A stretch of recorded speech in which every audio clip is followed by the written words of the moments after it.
쿵! 거실에 밥상이 엎어지는 소리가 집안 전체를 얼어붙게 만들었습니다.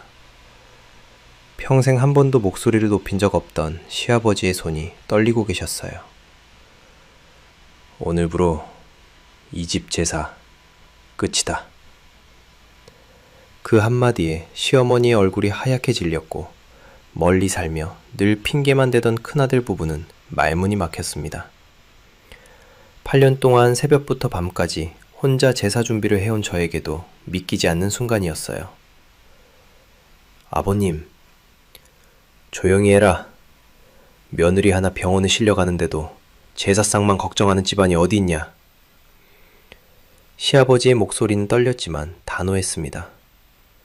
바닥에 흩어진 밥알들처럼 이 집의 오래된 규칙들이 한순간에 무너져 내리고 있었어요. 어떻게 이런 일이 일어나게 됐을까요? 모든 건 그날 제사 준비를 하다 제가 쓰러진 순간부터 시작됐습니다. 오늘 소개해드릴 이야기는 경주에 계신 윤송이님의 사연입니다. 여러분의 구독, 좋아요는 더 많은 사연을 만드는 힘이 됩니다. 안녕하세요. 저는 경주에 살고 있는 윤송이라고 합니다. 올해로 36살, 결혼한 지는 8년이 됐고요. 공공기관에서 일하며 평범하게 살아왔다고 생각했는데 지금 생각해보니 그게 아니었네요. 2025년 8월 또다시 제사가 다가오고 있었습니다. 새벽 5시 알람 소리에 눈을 뜨며 저는 한숨부터 나왔어요. 옆에서 자고 있는 남편 영준이 보였지만 깨우지 않았습니다. 어차피 제사 준비는 제 몫이니까요. 또 시작이구나.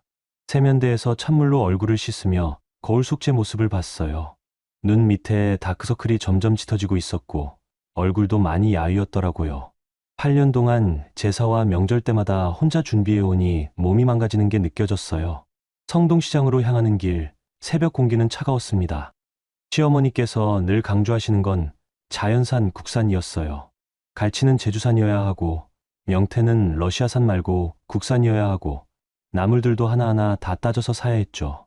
아주머니, 이 갈치 제주산 맞죠? 그럼요. 어제 들어온 거예요. 그럼 이거 5마리 주세요.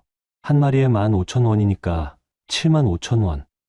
여기서부터 제사 비용이 시작되는 거였어요. 시어머니는 재료에 대해서만큼은 타협이 없으셨지만 정작 비용은 단 한 푼도 주시지 않았거든요. 시장을 한 바퀴 돌고 마트로 향했습니다. 갈비도 사야 하고 각종 나물류에 떡, 과일까지 카트 2개가 가득 찰 정도였어요. 계산대에서 카드를 내밀 때마다 가슴이 답답했습니다. 정육점에서만 15만 원, 수산물에서 10만 원, 과일 가게에서 8만 원. 제 통장에서 빠져나가는 돈을 보며 속이 쓰렸어요. 8년 동안 제사 때마다 이랬거든요. 재료값은 모두 제가 내고 노동도 모두 제가 하는데 가족이니까 당연하다는 말만 돌아왔어요. 대형마트에서 부족한 재료들을 더 사고 집에 돌아오니 벌써 오전 9시였습니다. 시어머니 영숙 씨가 거실에 앉아 TV를 보고 계시더라고요. 어머니, 다녀왔습니다. 어휴, 벌써? 장 보는 것도 느려. 빨리 음식해. 오후에 손님들 오신다고 했잖아. 저는 무거운 장보기 봉투들을 부엌에 내려놓고 앞치마를 둘렀어요. 갈비찜부터 시작해서 동그랑땡, 나물 무침, 생선전, 육전. 손가락으로 세어봐도 15가지가 넘었거든요. 1시간 후 택배기사님이 벨을 누르셨어요. 최영숙님 댁 맞나요? 서울에서 보낸 택배입니다. 시어머니께서 상자를 받아보시더니 얼굴이 환해지셨어요. 큰며느리 박수련 씨가 보낸 선물이었거든요. 고급 한우 세트와 전복, 그리고 명품 전통차까지.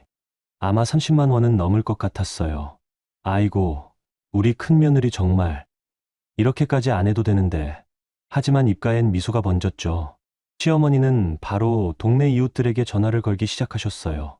영자야, 우리 큰며느리가 또 선물을 보냈어. 한우 세트를 말이야. 정말 효부지 뭐야. 그 순간 부엌에서 기름이 튀는 소리가 났어요. 제가 붙이고 있던 전에서 연기가 피어올랐거든요. 어휴, 송이야. 기름 냄새 집 안에 다 밴다. 좀 조심해서 해. 죄송해요, 어머니. 제가 사과하자 시어머니께서 혀를 차시며 말씀하셨어요. 큰며느리는 이렇게 정성스러운 선물을 보내는데 넌 왜 이렇게 허둥지둥이냐? 정말 답답해. 그때 남편이 일어나서 거실로 나왔어요. 엄마, 송이가 새벽부터 열심히 하고 있잖아요. 아들아, 너도 참 한심해. 며느리 편만 들고. 큰 며느리 좀 봐. 멀리서도 이렇게 효도하는데. 영준이는 잠깐 주춤하더니 저에게 와서 작은 소리로 말했어요. 그냥 좀 참자. 엄마도 나이 드셔서 그런 거야. 그 순간 제 가슴이 서늘해졌어요. 8년 동안 수없이 들었던 말이었거든요. 참자라는 말. 제가 참으면 모든 게 해결된다는 식으로요. 저는 고개만 끄덕이고 다시 부엌으로 돌아왔어요. 손이 미세하게 떨리고 있었지만 아직 해야 할 음식이 태산이었거든요. 속이 울렁거리고 머리가 지끈거렸지만 오늘도 가족이니까를 되뇌며 버텨야 했어요. 부엌 창문 너머로 보이는 새벽 공기는 칼날처럼 차가웠고 저는 왜인지 숨이 턱 막혔습니다. 오후 2시쯤 되니까 본격적으로 손님들이 오기 시작했어요. 시댁 친척분들과 동네 어르신들까지. 거실이 사람들로 가득 찼죠. 시어머니께서 큰며느리가 보낸 선물 상자들을 거실 한가운데 펼쳐놓고 계셨어요. 마치 전시회라도 하시는 것처럼요. 이것 좀 보세요. 우리 큰며느리가 서울에서 보낸 건데 한우 1등급이래요. 전복도 안도산 특급이고요. 아이고, 큰며느리가 정말 효성이 지극하네요. 그러게 말이에요. 멀리 있어도 마음만큼은. 칭찬이 쏟아지는 가운데 저는 부엌에서 연신 접시에 음식을 담아 나르고 있었어요. 갈비찜, 잡채, 각종 전류들. 손님 수만큼 여러 번 왕복해야 했죠. 그때 막내 고모님이 부엌으로 들어오셨어요. 송이야, 고생 많다. 혼자 이 많은 음식을 다 했어? 아니에요. 별일 아니에요. 아니긴 뭐가 아니야. 새벽부터 지금까지. 큰며느리는 선물만 보내면 되니까 참 편하겠네. 고모님의 말씀에 저도 모르게 쓴웃음이 나왔어요. 하지만 바로 시어머니의 목소리가 들려왔거든요. 고모님, 무슨 소리세요? 큰며느리도 서울에서 직장 다니느라 바빠요. 송이는 여기 사니까 당연히 해야죠. 그래도 비용이라도 보내야 하는 거 아니야? 이 음식값이 얼마나 들어가는데. 어머, 뭐 그런 걸 따져요. 가족인데. 저는 가족이라는 말이 가슴에 꽂혔어요. 8년 동안 가족이라는 이름으로 제가 감당해온 것들이 주마등처럼 스쳐 지나갔거든요. 재료비, 교통비, 노동력. 모든 게 가족이니까라는 말로 덮어졌죠. 오후 4시 본격적인 제사가 시작됐어요. 저는 마지막으로 방금 완성한 갈비찜을 들고 제사상 앞에 섰습니다. 그런데 그 순간 시어머니께서 제 앞을 막아서시더라고요. 잠깐, 송이야. 그 갈비찜 색깔이 이상해. 너무 짜게 했나? 아니에요, 어머니. 맛봤는데 괜찮았어요. 내가 맛볼게. 큰며느리가 보낸 한우로 갈비찜을 새로 해야 할 수도 있어. 제 손에서 갈비찜 그릇을 받아 드신 시어머니가 젓가락으로 한 점 드셔보시더니 미간을 찌푸렸어요. 역시 짜네. 이걸 어떻게 상에 올려? 그럼. 다시 만들까요? 시간이 어디 있어? 그냥 저쪽 끝에 놓고 큰며느리 선물을 가운데 놓자. 그 순간 옆에 계시던 친척 아주머니가 한마디 하셨어요. 그래도 손수 만든 음식이 정성이 담겨 있는 거 아니야? 시어머니께서 살짝 표정이 굳으시더니 대답하셨어요. 물론이죠. 하지만 막내니까 아직 서툴러요. 시간이 지나면 나아질 거예요. 막내니까. 그 말이 귀에 꽂혔어요. 결혼 8년 차인데도 여전히 막내 취급이었거든요. 나이도 36살인데 말이에요. 제사가 진행되는 동안 저는 계속 뒤에서 빈 그릇을 치우고 새 음식을 나르는 일만 했어요. 한 번도 제사상 앞에 제대로 서볼 기회가 없었죠. 제사가 끝나고 저녁 식사 시간이 됐을 때 시아버지께서 조용히 제게 말씀하셨어요. 송이야, 고생했어. 좀 쉬어. 아니에요, 아버지. 괜찮아요. 하지만 시아버지의 눈빛이 어딘지 무거워 보였어요. 평소보다 말씀도 적으시고 자꾸 창밖만 바라보고 계시더라고요. 밤 9시가 넘어서야 모든 손님들이 돌아가셨어요. 저는 쌓인 그릇들을 보며 한숨을 내쉬었죠. 설거지만 해도 1시간은 걸릴 양이었거든요. 송이야, 설거지 내일 해도 되니까 좀 쉬어. 남편 영준이가 말했지만 저는 고개를 저었어요. 아니야, 오늘 다 끝내야 해. 내일 또 회사 가야 하는데. 그때 시어머니께서 거실에서 전화통화를 하고 계시더라고요. 수련아, 오늘 보낸 선물 정말 좋았어. 동네 사람들이 다 부러워했다니까. 역시 우리 큰며느리야. 전화 너머로 큰며느리의 웃음소리가 들렸어요. 제가 새벽부터 밤까지 만든 음식들은 언급도 없이 택배로 온 선물만 칭찬받고 있었거든요. 저는 찬물에 손을 담그고 설거지를 시작했어요. 찬물이 상처난 손가락을 따갑게 했지만 그보다 더 아픈 건 따로 있었죠. 웃음소리가 가득한 거실, 그 속에서 혼자 설거지하는 제 그림자가 부엌 벽에 길게 드리워졌습니다.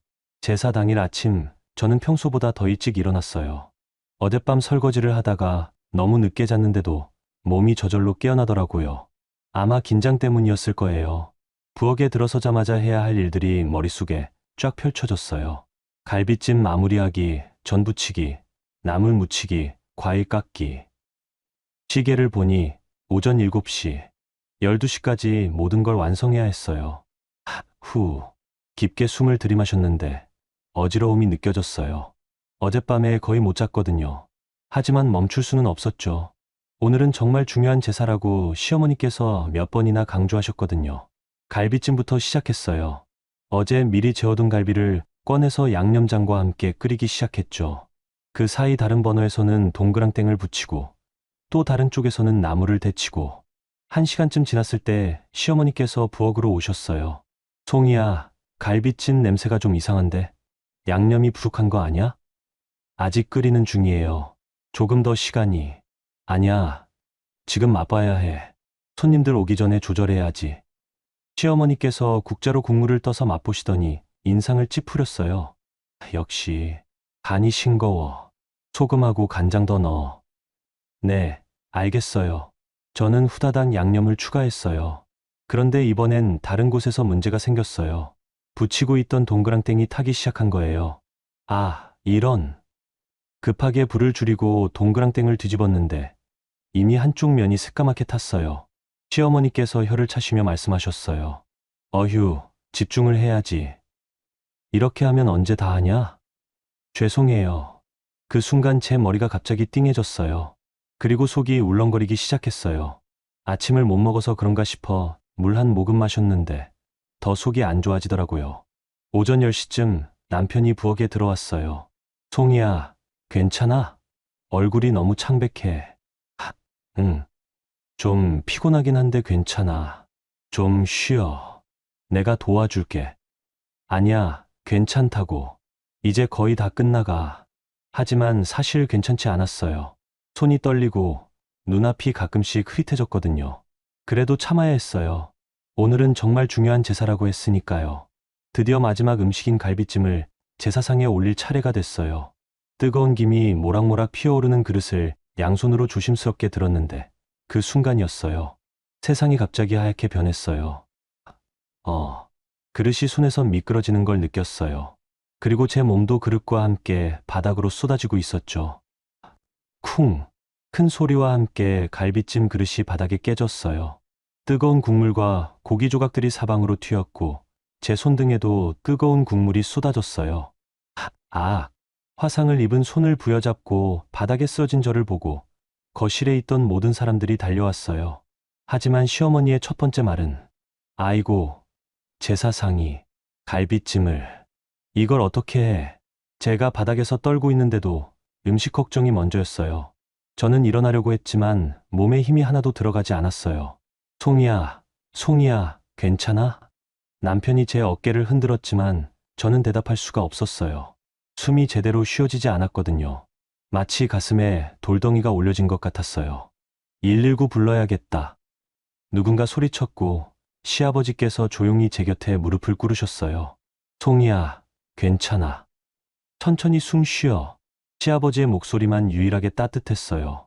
나머지 사람들은 깨진 그릇과 흩어진 갈비찜 때문에 웅성거리고 있었거든요. 제사상을 어떻게 하지? 갈비찜 없이는 안 되는데 다시 만들 시간이 있나? 제사상 걱정만 하는 소리들이 귓가에 맴돌았어요.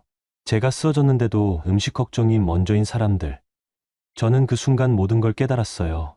이 집에서 저는 사람이 아니라 그냥 제사 음식을 만드는 기계였구나.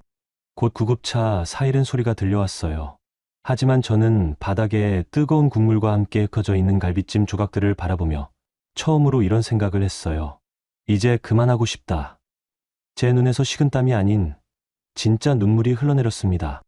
구급차 안에서 의식을 되찾았을 때 제일 먼저 보인 건 남편의 창백한 얼굴이었어요. 영준이가 제 손을 꽉 잡고 있더라고요. 송이야, 괜찮아? 정신 차려. 여기가 어디야? 병원 가는 중이야. 넌 실신했어. 그제야 기억이 났어요. 갈비찜 그릇이 손에서 미끄러지고 뜨거운 국물이 쏟아지고 바닥에 쓰러진 일까지요. 제사상은 어떻게 됐어? 그 말이 나오자마자 저 스스로도 놀랐어요. 이런 상황에서도 제사상 걱정이 먼저 나오다니. 그런 건 신경 쓰지 마. 내가 먼저야. 하지만 영준이의 표정이 어딘지 복잡해 보였어요. 걱정되는 얼굴이면서도 당황스러워 보였거든요. 경주종합병원 응급실에서 여러 가지 검사를 받았어요. 의사 선생님이 결과를 설명해 주시더라고요. 미주신경성 쇼크로 인한 실신이네요. 과로와 스트레스, 그리고 수면 부족이 원인으로 보입니다. 가벼운 뇌진탕도 있고 손등 화상도 2도 정도네요. 심각한 건 아니죠? 남편이 물었지만 의사 선생님의 표정은 심각했어요. 지금 당장은 큰 문제 없지만 이런 증상이 반복되면 위험해질 수 있어요. 충분한 휴식이 필요합니다. 그리고 선생님이 잠깐 머뭇거리시더니 말씀하셨어요. 보호자분, 환자분이 상당히 지쳐 있어요. 정신적 스트레스가 심한 것 같은데 집안에 무슨 문제라도 있나요? 그 순간 영준이의 얼굴이 굳어졌어요. 하지만 대답하기 전에 병실 문이 열렸어요. 시댁 식구들이 모두 들어왔거든요. 시어머니, 시아버지, 그리고 큰며느리까지. 수련 언니는 서울에서 급히 내려왔다고 했어요. 송이야, 괜찮아? 시어머니께서 제 침대 옆에 오셨는데 첫 번째 말씀이 그럼 제사는 누가 마무리해? 갈비찜 없으면 상이 이상해지는데. 저는 귀를 의심했어요. 제가 병원에 실려온 상황에서도 제사 걱정이 먼저라니. 어머니, 영준이가 말하려고 했지만 시어머니께서 계속 말씀하셨어요. 수련이가 내려왔으니까 다행이네. 수련아, 미안하지만 갈비찜 좀 급하게 만들어줄 수 있겠니? 네, 어머니. 그런데 송이는 여기서 쉬면 되니까. 중요한 건 제사상이지. 그 순간 제 가슴이 철썩 내려앉았어요. 8년 동안 느껴왔던 모든 감정이 한꺼번에 올라왔거든요. 억울함, 분노, 절망. 하지만 그보다 더 큰 건 공허함이었어요. 아, 정말로 나는 이 집에서 사람이 아니구나. 시아버지께서는 아무 말 없이 창밖만 바라보고 계셨어요. 평소에도 말씀이 별로 없으시긴 했지만 오늘은 유독 표정이 딱딱해 보였어요. 의사 선생님, 언제쯤 퇴원할 수 있어요? 시어머니께서 물으시자 의사 선생님이 대답하셨어요. 최소 하루는 입원해서 관찰해야 해요. 뇌진탕이 있어서 혹시 모르니까요. 아이고, 그럼 내일 집안일은 어떻게 하지? 또 그 걱정이었어요. 제 건강 상태보다 집안일이 더 중요한 거였죠. 그때 정희 시아버지께서 갑자기 일어나셨어요. 영수가, 나 좀 따라와. 목소리가 평소보다 낮고 차가웠어요. 시어머니께서 어리둥절한 표정으로 따라 나가셨고 병실은 잠시 조용해졌죠. 영준이가 제 손을 잡으며 말했어요. 송이야, 미안해. 내가 너무 몰랐나 봐. 처음으로 남편의 목소리에 진짜 후회가 담겨 있는 것 같았어요. 하지만 이미 너무 늦었다는 생각이 들었어요. 영준아, 응? 나 정말 힘들었어. 그 말을 하자마자 눈물이 왈칵 쏟아졌어요. 8년 동안 참고 참았던 모든 감정이 터져 나왔어요. 복도에서 시아버지와 시어머니의 대화 소리가 들려왔어요. 시아버지의 목소리가 평소답지 않게 높았어요. 이게 뭔 짓이야, 영수가. 당신까지 왜 이래요? 집안일은 누가 해요? 집안일보다 사람이 먼저 아니야? 처음 들어보는 시아버지의 화난 목소리였어요. 그리고 그 순간 저는 알았어요. 오늘 일을 계기로 뭔가 큰 변화가 시작될 거라는 걸 말이에요. 병실 창밖으로 보이는 하늘은 어둡게 변해가고 있었고 제 손등의 붕대는 하얗게 빛나고 있었습니다. 여러분, 여기까지 들으시면서 많이 답답하셨을 것 같아요. 저도 이야기를 하면서 그때의 감정이 다시 올라오더라고요. 8년 동안 참고 참았던 송이의 마음, 그리고 마침내 몸까지 무너져버린 상황까지 정말 힘든 시간들이었어요. 하지만 여러분, 이제부터가 진짜 중요한 이야기예요. 때로는 바닥까지 떨어져야 진짜 변화가 시작되거든요. 그럼 여러분, 다음 이야기도 계속 들어봐 주세요. 여러분, 여기까지 들으시면서 많이 답답하셨을 것 같아요.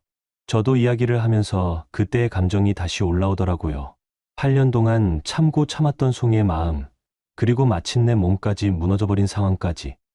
정말 힘든 시간들이었어요.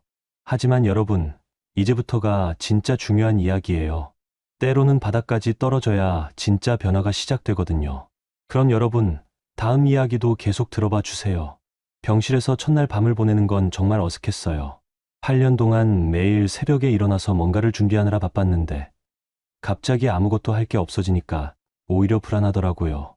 영준이는 의자를 침대 옆에 끌어다 놓고 밤새 지켜줬어요. 제가 잠들기 전에 물을 한 모금 마시려고 할 때였어요. 삐삐. 휴대폰 카톡 알림이 울렸어요. 영준이가 휴대폰을 건네줬는데 이상했어요. 발신자가 엄마로 되어 있는 거예요. 송이야, 이거 엄마한테 카톡을 보낸 거야? 영준이의 목소리가 조심스러웠어요. 제가 당황해서 휴대폰을 보려고 하는데 손이 떨렸어요. 아, 그냥 습관적으로 사실을 말할 수가 없었어요. 영준이가 휴대폰 화면을 자세히 보더니 얼굴이 창백해졌어요. 송이야, 이게 뭐야? 화면에는 제가 친정엄마에게 보낸 메시지들이 끝없이 이어져 있었어요. 어머니가 돌아가신 지 3년이 된 지금까지도 계속 보내온 메시지들이요. 엄마, 나 오늘도 새벽에 일어났어. 엄마, 나 너무 서러워. 엄마, 영준이는 나를 이해 못하는 것 같아. 엄마, 시어머니가 또 그랬어. 엄마, 나 정말 힘들어. 어떻게 해야 할지 모르겠어. 메시지 개수를 세어보니 800통이 넘었어요. 영준이가 스크롤을 내리면서 하나씩 읽는데 손이 점점 떨리더라고요. 송이야, 이걸 혼자 다 참고 있었던 거야? 저는 대답할 수가 없었어요. 영준이가 보고 있는 메시지들 속에 제 진짜 마음이 다 들어 있었거든요. 8년 동안 숨기고 참아온 모든 감정들이요. 엄마, 오늘 제사 때문에 또 혼났어. 나만 바보 같아. 엄마, 큰언니는 선물만 보내면 칭찬받는데 나는 왜 이럴까? 엄마, 영준이가 그냥 참자고 했어. 언제까지 참아야 할까? 영준이가 휴대폰을 내려놓더니 두 손으로 얼굴을 가렸어요. 미안해. 정말 미안해, 송이야. 나는 정말 몰랐어. 괜찮아. 괜찮다고. 괜찮지 않아. 이게 어떻게 괜찮아? 영준이가 처음으로 목소리를 높였어요. 저를 향한 게 아니라 자신에게 화가 난 목소리였어요. 내가 참자고 할 때마다 너는 이런 마음이었구나. 내가 너를 혼자 두고 있었던 거야. 그때 병실 문이 살짝 열렸어요. 시아버지께서 조용히 들어오셨어요. 영준아, 좀 나와봐라. 할 얘기가 있다. 아버지, 지금이야. 나와. 시아버지의 목소리에 평소에 없던 단호함이 있었어요. 영준이가 나간 후 병실은 조용해졌어요. 저는 휴대폰을 다시 들여다봤어요. 죽은 엄마에게 보낸 수백 통의 메시지들. 답장이 올 리 없다는 걸 알면서도 계속 보냈던 이유는 뭘까요? 아마 제 마음을 알아줄 사람이 세상에 아무도 없다는 걸 느꼈기 때문인 것 같아요. 살아있는 사람들 중에서는 아무도 제 편이 되어주지 않았거든요. 복도에서 남자들의 대화 소리가 들렸어요. 시아버지의 목소리가 평소보다 낮고 무거웠어요. 영준아, 솔직히 말해봐. 송이가 8년 동안 어떻게 살았는지 정말 몰랐냐? 아버지, 난 다 봤다. 새벽에 혼자 장 보러 가는 것도, 명절 때마다 혼자 음식 만드는 것도. 그런데 왜 가만히 있었어? 그냥 엄마가 원하는 대로 하면 평화로울 거라고 생각했어요. 평화. 그게 평화야. 내 부인이 죽어가는데? 시아버지의 목소리에 분노가 섞여 있었어요. 평생 처음 듣는 소리였어요. 한참 후에 영준이가 돌아왔어요. 눈이 빨갛게 충혈되어 있었어요. 송이야. 응? 나 정말 잘못했어. 8년 동안 너를 혼자 두고 방관만 하고. 영준이가 제 손을 꽉 잡았어요. 이제부터는 달라질 거야. 내가 바꿀게. 약속할게. 처음으로 남편의 말에 진정성이 느껴졌어요. 하지만 동시에 너무 늦었다는 생각도 들었어요. 영준아, 응? 나 정말 안 괜찮아. 그 말을 하자마자 제 눈에서 뜨거운 눈물이 흘러내렸어요. 8년 동안 처음으로 괜찮다가 아닌 진짜 마음을 말한 순간이었어요. 밤이 깊어갈수록 병실 창밖의 불빛들이 하나씩 꺼져갔고 제 휴대폰 화면에는 여전히 엄마 라는 두 글자가 깜빡이고 있었습니다. 이틀 후 퇴원하는 날 영준이가 이상한 서류 뭉치를 들고 왔어요. 이게 뭐야? 송이야, 이거 내가 정리해둔 거 맞지? 제가 서류를 받아보니 깜짝 놀랐어요. 제가 몰래 정리해뒀던 8년간의 제사명절 비용 내역서였거든요. 모든 영수증을 날짜별로 정리하고 교통비, 재료비, 소모품비까지 꼼꼼히 계산해둔 거였어요. 이걸 어떻게 찾았어? 서랍 깊숙한 곳에 있더라. 송이야, 이 돈이 8년 동안 이 정도를 내가 다 혼자 냈던 거야? 총액을 보니 2,400만 원이었어요. 1년에 평균 300만 원씩 8년 동안 제 월급으로 감당해온 돈이었죠. 영준아, 이건 그냥이 아니야. 이건 명백한 자료야. 영준이의 얼굴이 단단해져 있었어요. 병원에서 시아버지와 나눈 대화 이후로 뭔가 결심을 한 것 같았어요. 오늘 가족회의를 할 거야. 가족회의? 응. 이제 더 이상 혼자 두지 않을 거야. 집에 도착하니까 시댁 식구들이 모두 모여 있었어요. 시어머니, 시아버지, 그리고 장남 부부까지. 거실 분위기가 무거웠어요. 송이 많이 좋아졌니? 큰형님이 인사를 건네셨지만 어색한 미소였어요. 아마 갑작스럽게 소집된 가족회의 때문에 당황스러우셨을 거예요. 영준이가 테이블 위에 제가 정리한 서류들을 펼쳐놓기 시작했어요. 이게 뭐냐? 시어머니께서 물으셨지만 영준이는 대답 대신 서류를 하나씩 정리했어요. 2017년부터 2025년까지 모든 제사와 명절 비용 내역서입니다. 왜 갑자기 이런 걸? 어머니, 일단 들어보세요. 영준이가 첫 번째 서류를 들어 올렸어요. 2017년 추석, 재료비 45만 원, 교통비 12만 원, 총 57만 원. 전액 송이가 부담했습니다. 뭐, 그럼 우리가 돈을 안 냈다는 거냐?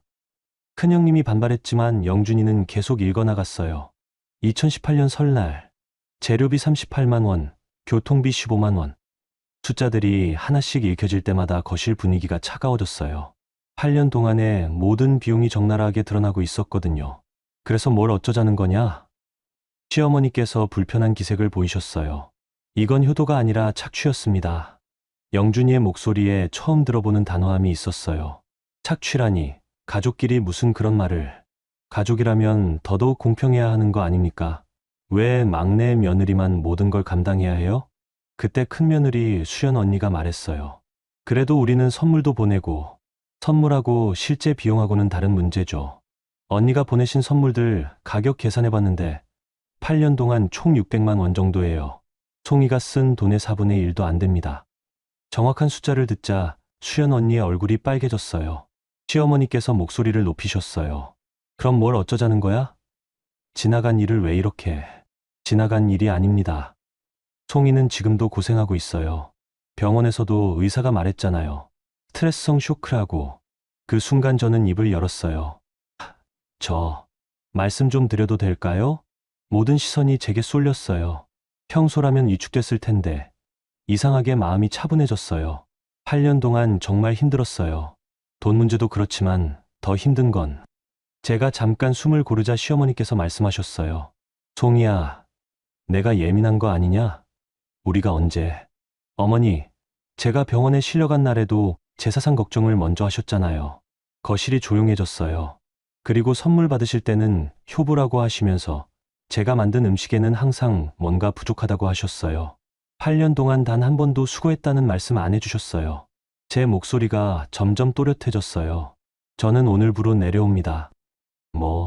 앞으로 제사와 명절은 공평하게 분담하지 않으면 참여하지 않겠어요. 시어머니께서 벌떡 일어나셨어요. 이게 무슨 소리야? 내가 집안을 망치려고 작정했구나. 하지만 이번엔 다른 목소리가 들렸어요. 영수가. 시아버지였어요. 평소보다 낮고 차가운 목소리로 시어머니를 부르셨어요. 테이블 위에 놓인 숫자들이 칼처럼 빛나고 있었고 8년간의 침묵이 마침내 깨지는 순간이었습니다. 시아버지의 목소리에 거실이 얼어붙었어요. 평생 한 번도 시어머니를 그렇게 부르시는 걸 들어본 적이 없었거든요. 영수가. 앉아. 당신까지 왜 이래요? 송이가 집안 분위기 이상하게 만들고 앉으라고 했어.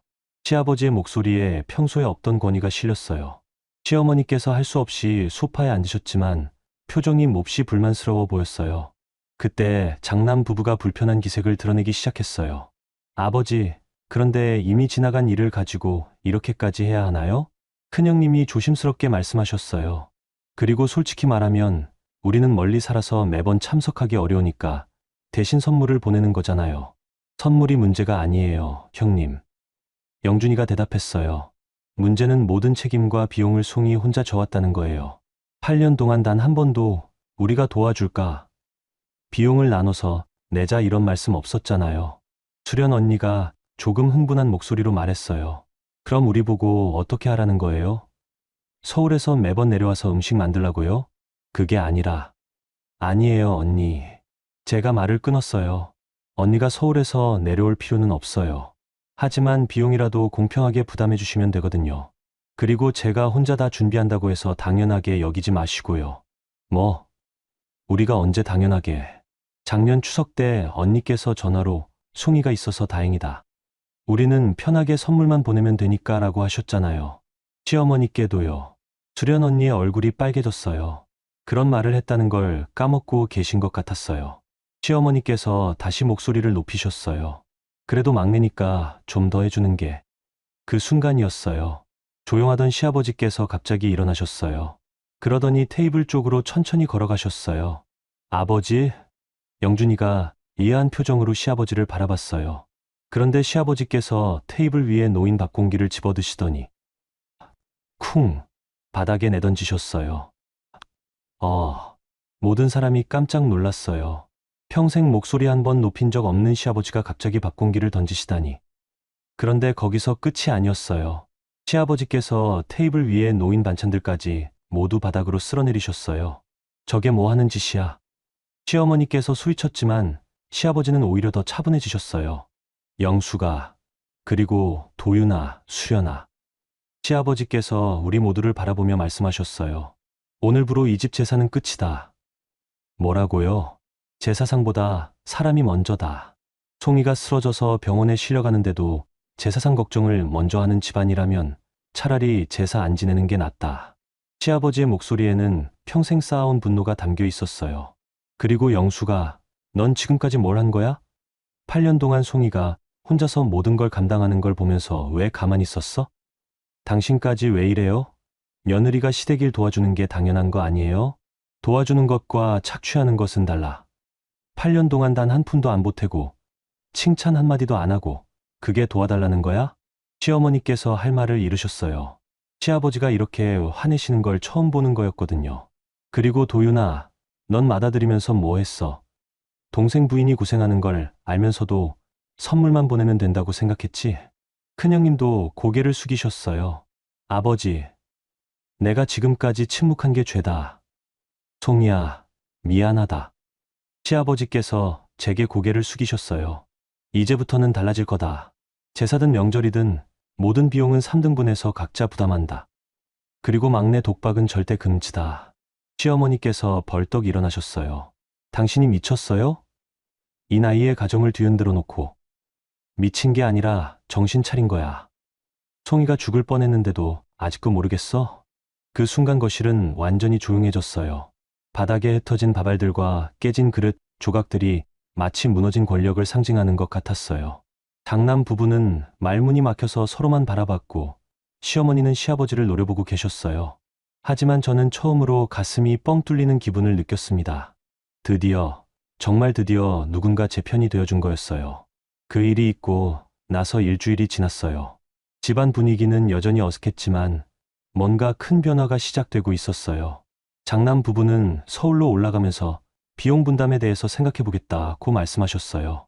마지못해 하는 표정이었지만 시아버지의 단호한 모습을 보고 어쩔 수 없이 받아들이신 것 같았어요. 시어머니께서는 며칠 동안 저에게 말도 안 걸으셨어요. 밥 먹을 때도 시큰둥한 표정이었고 이 집이 어떻게 되는지 두고 보자는 식의 분위기였죠.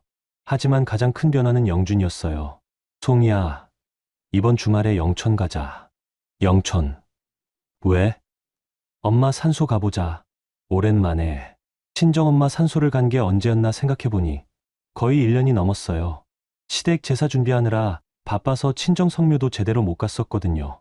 토요일 오전 영준이와 함께 영천으로 향하는 길은 오랜만에 평온했어요.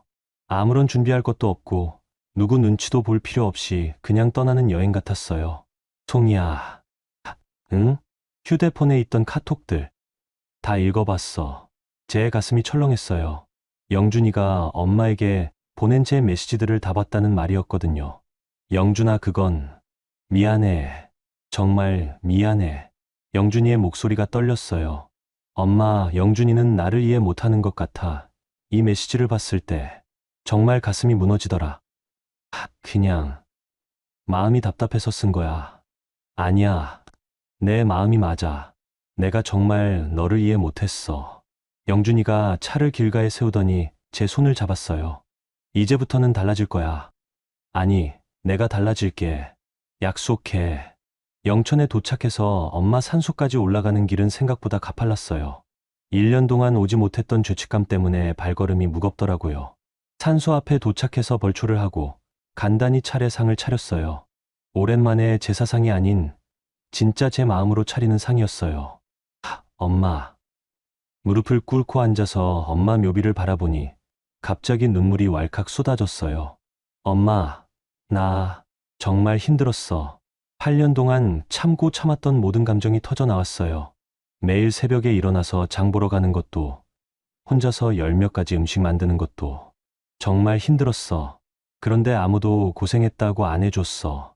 큰언니는 선물만 보내면 효부 소리 듣고 나는 8년 동안 해도 당연한 거였어. 영준이가 제 옆에 와서 조용히 앉았어요. 엄마, 영준이가 그냥 참자고 할 때마다 정말 외로웠어. 누구도 내 편이 되어주지 않는 것 같아서. 송이야. 영준이가 제 어깨를 감쌌어요. 엄마, 그런데 이제 괜찮을 것 같아. 눈물을 닦으며 말했어요. 시아버지가 내 편이 되어주셨어. 밥상까지 엎으시면서 제사보다 사람이 먼저라고 하셨어. 그리고 영준이도 변했어. 이제는 정말 나를 이해하려고 하는 것 같아. 영준이가 무릎을 꿇고 엄마 묘비 앞에 절을 했어요. 어머님, 죄송합니다. 제가 송이를 너무 혼자 둬서 남편이 죽은 시어머니께 사과하는 모습을 보니 이상하게 마음이 따뜻해졌어요. 엄마, 앞으로는 괜찮을 거야. 이제 더 이상 혼자가 아니니까. 산소에서 내려오는 길에 영준이가 말했어요.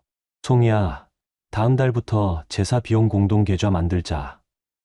3집이서 똑같이 넣고. 정말? 그리고 앞으로 제사 준비는 돌아가면서 하든지 아니면 다 같이 모여서 하든지. 너 혼자 하는 일은 절대 없을 거야.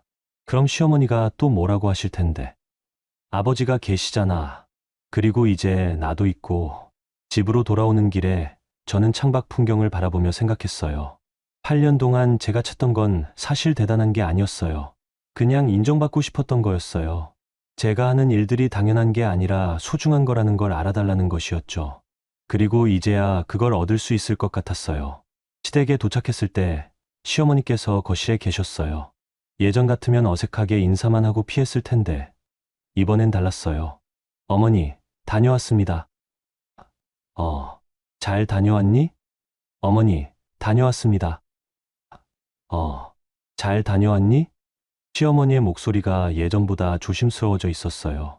아마 시아버지와도 많은 이야기를 나누셨을 거예요. 송이야, 네, 미안하다. 작은 목소리였지만 분명히 들렸어요. 시어머니께서 저에게 처음으로 사과하시는 거였어요. 괜찮습니다, 어머니. 정말로 괜찮았어요. 이제 모든 게 제자리로 돌아온 것 같았거든요. 그날 밤 영준이와 함께 침대에 누워서 천장을 바라보며 말했어요. 여보, 나 정말 많이 변한 것 같아. 어떻게? 예전엔 모든 일을 혼자 해결해야 한다고 생각했는데 이제는 말할 수 있을 것 같아. 힘들 때 힘들다고, 속상할 때 속상하다고. 영준이가 제 손을 꽉 잡았어요. 그래, 앞으로는 뭐든 말해. 혼자 참지 말고. 창밖으로 보름달이 환하게 떠 있었고 오랜만에 마음이 평온했습니다.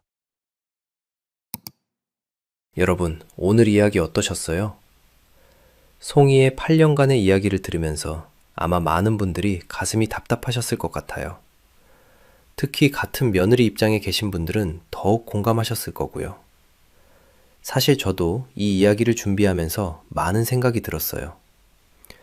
가족이라는 이름으로 당연하게 여겨지는 희생들, 그리고 그 속에서 혼자 견뎌내야 했던 한 사람의 마음 말이에요.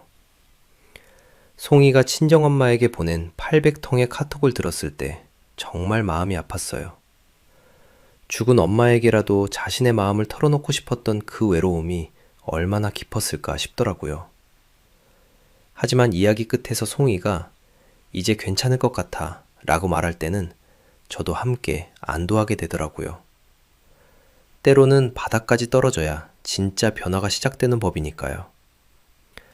특히 시아버지가 밥상을 엎으며 제사보다 사람이 먼저 라고 하신 장면에서는 많은 분들이 속이 뻥 뚫리셨을 것 같아요. 때로는 이렇게 단호한 한마디가 모든 걸 바꿀 수는 장면이었죠.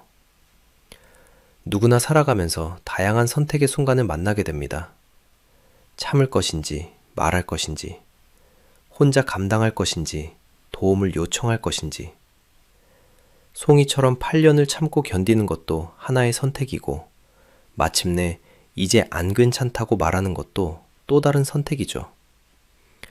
중요한 건 우리 모두는 존중받을 권리가 있다는 거예요. 가족이라는 이름으로, 며느리라는 이름으로, 막내라는 이름으로 당연하게 희생할 필요는 없다는 거죠. 여러분께도 송이의 이야기가 작은 위로와 지혜가 되었으면 좋겠습니다.